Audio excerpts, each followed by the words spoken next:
So we're back with Bracket Life interviews. I'm joined this time by Louis Ramundo, Charlene Lepp from the Race Cayuga Sportsman Series. I appreciate you guys joining us today. We'll run through some questions here. Love to get some more conversation with you on the race series.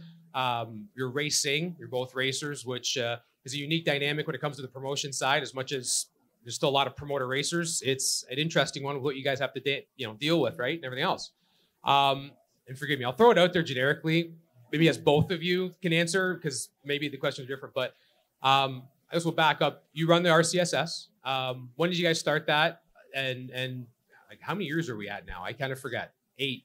Yeah, 8th season coming up. So we started in 2016 after you decided to go full-time racing. And then we wanted to continue having bracket at TMP because we knew there wasn't a program there for that. So Louis and I and Steve Hayward at that time, Steve had kind of talked already. And then Louis and I have been friends for years and just kind of took over the part of it. And it's just something I love to do. And that's in my blood and it took part of it. So. Should we take his lead now and see we should start racing full time? There's a lot more time for it when you don't have to do points and planning and everything else. I'll be honest with you. No, that's what? There's nothing involved in running a series, is there? None whatsoever. None. And maybe that's a great ask. How many hours? Like, this is one of the things I think most people don't realize. And again, we've been in this boat, not together, but in the sense like we've done the same thing. Like, how many hours are you putting in week, month? I don't know how you want to break that down because even I'm not sure how I could answer that one, to be honest with you. But like behind the scenes to get ready for each event. I think we have a different version of what the spouses actually feel we put into the series. No. I know for myself, not as much as Charlene. I know Sharp puts every waking day an hour. I know we take a little break after we run our banquet, and we tell everybody we don't want to talk about racing until after Christmas. That doesn't always work. No. We still get the phone calls, still get texts and Messenger and Facebook, but that's okay. I mean, we respect that. We are respected, and people do respect our wishes. But Charlene definitely, I can't answer for her, but I can't even imagine the hours that she puts in behind it. Yeah, the week going into racing is definitely just getting all the points ready. Like I do the points right after, but getting all them printed and have it ready, and then making sure our sponsors are being recognized, and then get the flyer event out. So we don't really have a lot of money for promotion, all that. So I create them. I know they're nothing fancy, but it does the trick to make sure that we get that out there, right? So because we're a nonprofit, we take all the money that we make from our sponsors and we really make sure that it goes back to our racers and keep it as a family, you know, and everybody. And we've gained more. I mean, this year we've got new sponsors, which has been fantastic. But yeah, there's a lot of hours. My husband gets left alone from March till October. To work in the race shop on the car fleet, right? And everything else, right? Full-time mechanic is what he's right on that. So, and I think that's one of the things you touched on. Like, there's a lot of hats to wear in this. Like, it's not, show up, make sure everything goes smooth. I mean, I think that's one of the things that gets lost, right? Is, you've got like this finance to look after. There's marketing, there's advertising, there's, promotion, there's organizing. I mean, not all these things aren't singularities to each other, right? They're tied in, but they all have to be dealt with, right? How in the 8 years do you feel that you've grown with that? Like, I mean, the series has grown exponentially. It's done a fantastic job. Where do you feel you've made the biggest strides on the hats? Like, which ones do you feel you've gotten better at? Oh, definitely organization. With having Audra, like if I didn't have Audra to help me with that part, she's willing to sit in that trailer, same as your lovely wife did for you. If it wasn't for her willingness to sit there so that I can be on the track with Louis looking at you. I mean, Louis doing the whole race directing, but I'm kind of doing the behind the scenes to make sure everything's running as smooth as possible. Or if there's any issues that come up or any questions that I can deal with so that we can keep the race flowing. So that's where just keeping ourselves organized, constant communication. She knows, and she's getting to know a lot of the racers now, which makes life a lot easier. So it's a team effort. And then Alex being willing to drive me up on a Thursday night and then go to work Friday morning. His dedication to me allowing to do the series is just huge.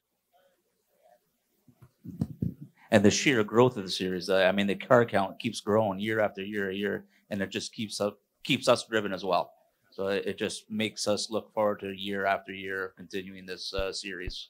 And you see that with a lot of cars that have come back out, new car builds. Like it's a multifaceted aspect of where the growth has come from. I guess is what I'm trying to say. And it's fantastic to see because you do see. I mean, we've watched racers that have been gone for many years go and find, build, unretire stuff to come back out, and then new faces, right? And we've talked to some of them on the Drag Race Night of Champions stage where there's folks a couple years ago weren't bracket racing, like they weren't racing in general, right? And so I attribute a lot of that to keeping that alive, and you've done a fantastic job with it. When we talk about racing, I mean, you both race too, and that's certainly, as I can infer on, is a much different approach, right? I know, Lou, you do race on some days, right? And Charlene not as much, but you find off weekends. How have you adjusted the racing programs, like your own, to kind of make everything work? I got to be grateful for like my pit crew. Like I sit there and I concentrate running the lanes, running the racetrack, and I get the car prepared to the day I get to the racetrack. But then, my daughter Emily takes over.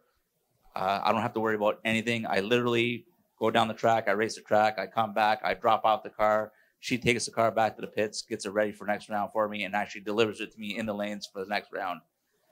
It's a little difficult. I mean, because now thank goodness for a lot of years of experience of racing that, one, I don't have to look at my data. Having the benefit of being in the lanes, watching what other cars are doing, I'm like, okay, I think I know what I got to dial on the car at for the next round.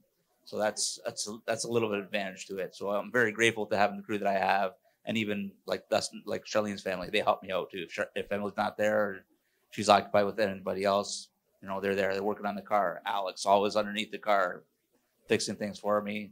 If I can't go back, I'll wrench in the car.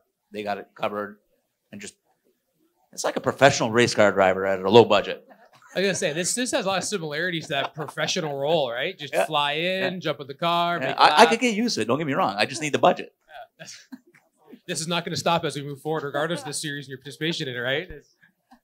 How about yourself, Charlene? Like, so you take a different approach. You don't race at race days, but you still do race. How have you changed your schedule to accommodate this, like still run? So I don't do a lot anymore. It was great with the 1090 series until that it no longer took part, because at least I got to do that. But I also helped with that series, so it wasn't really a break.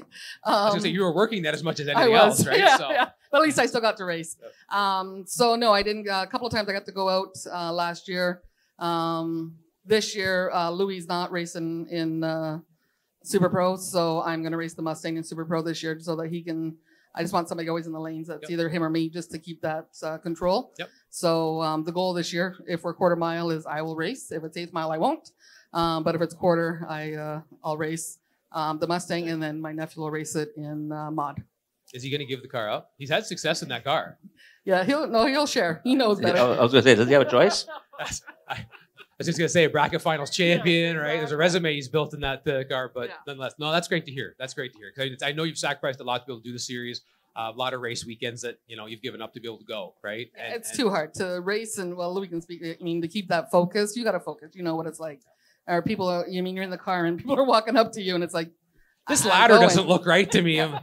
That helmet's on. Do you know where I am right now? Well, not helping me apparently. So fortunately Louis was able to race, and then that made me happy. And then Alex has kind of stepped away from the racing part of it, but still does all the maintenance and everything for us.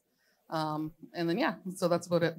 That's all right. So, and I think an interesting dynamic on this, and I'd like to touch on, so you have two cars you run, Lou. So you run the race series, right? And I know we've briefly touched on this in the Night of Champions, where to win the championship, there were some conflicting dates to run the top sportsman car, right? And that's certainly an operation that you take a lot of pride in. Have worked on it for a lot of years. So how, this is a hard mix, right? Yeah. How do you make that work?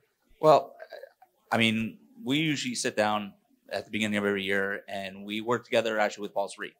So we try to organize all our dates so they don't conflict with other tracks. And to be honest with you, and he runs the Top Sportsman Top Dragster Series. So we know the race dates that we run the RCSS. So we try to avoid the dates to conflict. But just last year it happened that he threw in the race for the anniversary St. Thomas race, and he wanted Top Sportsman Top Dragster there. And I'm like, are you kidding me? Like, don't throw this in the mix now. right? And I was like, okay, well, if I'm not doing good in the points, whatever, I'll miss it and go back to RCSS. So now I think I was sitting in first going into St. Thomas, and I'm like, how do you not go, right? And I'm like, how do I give up on the, being the race director for RCSS? So Char's like, you know what? This is once a lifetime. Go after it. And, grateful that she did. Although I'm very proud to say that the wife and Charlene both said, we missed you. Something I don't hear that often. Except for the after party. I'll back that up. There was a lot of talk about how Lou is doing in St. Thomas, and there was a lot of people looked like they were missing Louis. I'll be honest with you. Yeah. So that's appropriate. So yeah, all in all, we really tried to work together with all three tracks, right? Because I mean, let's face it, there's only a certain amount of racers, there's only a certain amount of weekends. And if we're all trying to run the bracket series at the same weekend, you're kind of shooting yourselves in the foot. So you're better off working together than working against each other. No, that makes a lot of sense. And that's one of those things that it's an extra dynamic for you because of your own racing programs, right? That, the weekend availability becomes even harder because you're still trying to find places to go, right? And enjoy the sport for yourself. So in 2023, what's maybe two-part question? What's our CSS planning? I know you've got schedules out. You're working on sponsorship renewals. You see them, coming out and the announcements for re-signing. What's big to look forward to in 2023 for you guys? Pretty much the same. We just picked up more sponsors. We've picked up sponsors to help out. We're new this year. We're trying to get extra sponsors for year end to help out build that up so that we can give everybody in the top 5 jackets and instead of just the first place. So that's new for us. We're going to try this year. A lot of extra bonus sponsors coming on again, where you mean $50 here, $50 there. It all adds up on a weekend. And on average, like last year, our point series, we paid out $26,000. Yeah, $26,000. So a lot of money. It's a lot of money, right? Yeah. So we have 7 classes, right? So I think that's the hardest part, is trying to make it fair for all classes to get money and to make it as fair as possible. Where something like Can-Am, where all the money goes into one, or TMT, it's so much easier when you just have one class that you got to put everything into. Yeah, you can focus on the one versus you've got seven priorities, right? Yeah. Exactly. So you try to divide that money up. But yeah, we've had same sponsors now for, right from the beginning, that's huge, right? Yeah. Without them, we couldn't do this. Yeah. And they're very supportive of us and kind of give us the free will of what we want to do. And, they enjoy it, and just keeping the whole family aspect. That's the most important thing to us, is keep the fun to it. Again, we'll do the barbecue this year. We do this golf cart race. People just love that kind of stuff, the after party, right? Racing is great. Get it done. We have fun. Yep. And that's what our goal is. Not just, not necessarily the after party, but being able to finish a race at a decent, respectful time, to be able to go have a barbecue with your family and enjoy the fires. Enjoy all the aspects of the weekend, right? Yep. There's nothing better than going from the winner's circle to the fire pit, but the fact that you can still do all that and enjoy all that, it's a big part, right? Yeah. Big events coming up for you guys. I know the NHRA events, there's various Wally events. Imagine they're still all on the schedule for next year? Yeah. Yep. So the National Open is obviously Cayuga's track, or that weekend, but we'll be there supporting it. And then we have our NHRA .TV. Wally, where all classes run for the Wally. That is our June race, I believe. I'm putting on the spot with remembering dates now. I know, exactly. I think it's our 3rd race. Working. Yeah, exactly. And then we have the provincial, though we've gone full Wallies again, and then the juniors have 2 races where they'll have a Wally on the Saturday and Sunday. Excellent. So, yeah. So a lot of chances to run for some NHRA hardware. So you will see me at some of those for sure, because those are my favorite to run for. So racing-wise for yourselves, what have you got planned? I know you touched on that, talking about racing some more. U.S. racing, I know Empire and Lancaster are right there for you. And unfortunately, I work retail, so I have to work every other weekend. So the series, between the series and me working, there's not too many free weekends. And then now we do side-by-siding as well. So to keep the husband happy. Oh, so more things. Yeah, more hobbies. Happy husband, happy life, they say, right? So we try to fit that at least one throughout the summer as well. So if I get to race at RCSS this year, I will be satisfied. And for myself, it looks like the Nova's probably going to be part this year. I believe I heard it at the last race, and with pulling the grenade on the Camaro, and I already committed to starting to rebuild the 615.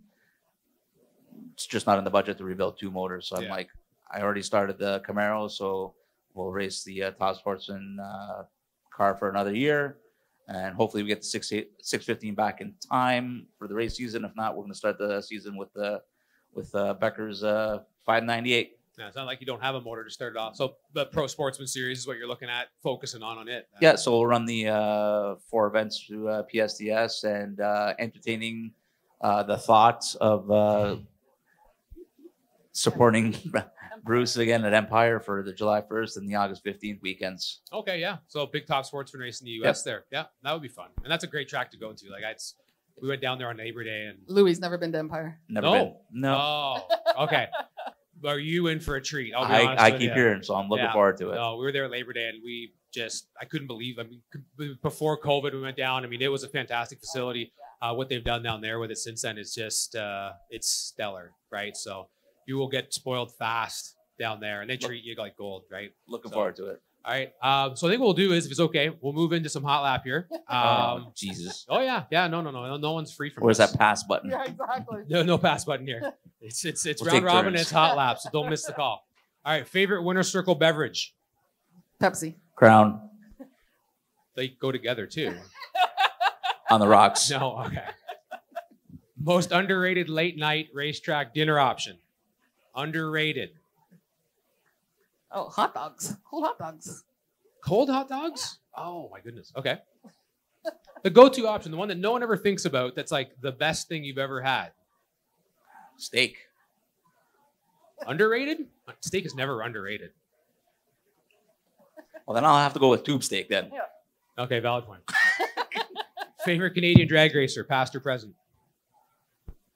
You go first. You know what? I'm going to cheer my daughter on this one. I like Erica Enders, to be honest with you. Yeah. No argument there. She's a great person. Yep. I would say Clay Millican just because of his personality and what he does for the sport. He's like Mr. Canada without ever being Canadian. Exactly. Right? Yeah. Like his roots up here, unreal. Name a class in drag racing you don't currently race in that you would like to try. From Top Fuel. There you go. Number one place to stop for food while traveling from a race. On the road.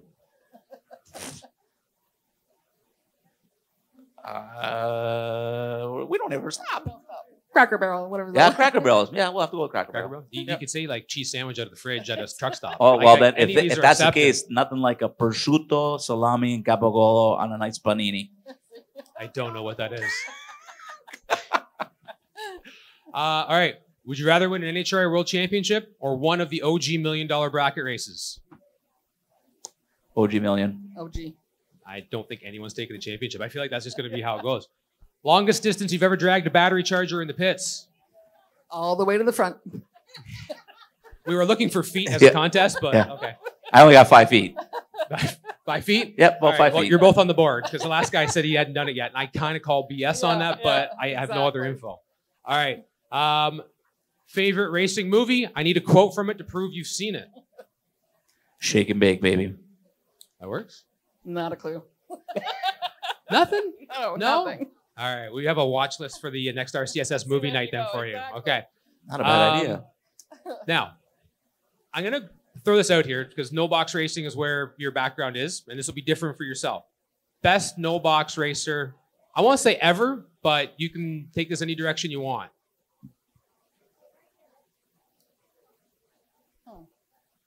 I would say Mark Manicanen. I've watched Mark since I was 8 years old, and he's just consistent. Always right there. back in the old days, Yep. like when he left for quite a few years, and then came back, and nobody knew who he was, Yep. and just dominated. Like he's just that car and him work hand in hand. I'm going to go with top sportsman. Oh, top sportsman. Really? You're going to put me on the spot. Absolutely. That's what this is about. Top sportsman. Well, you know what? We've been talking an awful lot about Wes Goddard lately, and I put my hat off to him. Yeah. I Man really who's would. built his own car. He built his own delay Yeah. box. Who does Built that? his own car. He from like right from scratch. He molded the car, and it just very talented man Absolutely. and well respected. Last question. Do you have any sponsorship in the world? Terms of the deal are you have a never-ending supply of what they sell. Whose name's going on your car? It's already been mentioned. Noonan. Then you don't have two problem with engines next year, right? Yeah, the Nova and the Camaro. I'm gonna have to start going out on May 2 for a weekend and July weekend. Those are my two worst weekends for Grenada motor. Mine definitely has to be Hoosier. Hoosier, there you go. Oh so yeah, the Burno Queen. Yes, yes. All right, that's the end of that. I appreciate you guys coming up here, talking racing, talking the RCSS Sportsman Series. Really appreciate it. I'd love to have you guys on the show on time here when we get to the Bracket Life podcast. We'll probably do something in the spring if it works for you guys, because I think it would be great to talk about going into the season. That's it for Lui Ramundo, Charlene Lepp. We appreciate it, guys. Have a great night. Thanks for having us. Thanks for having us.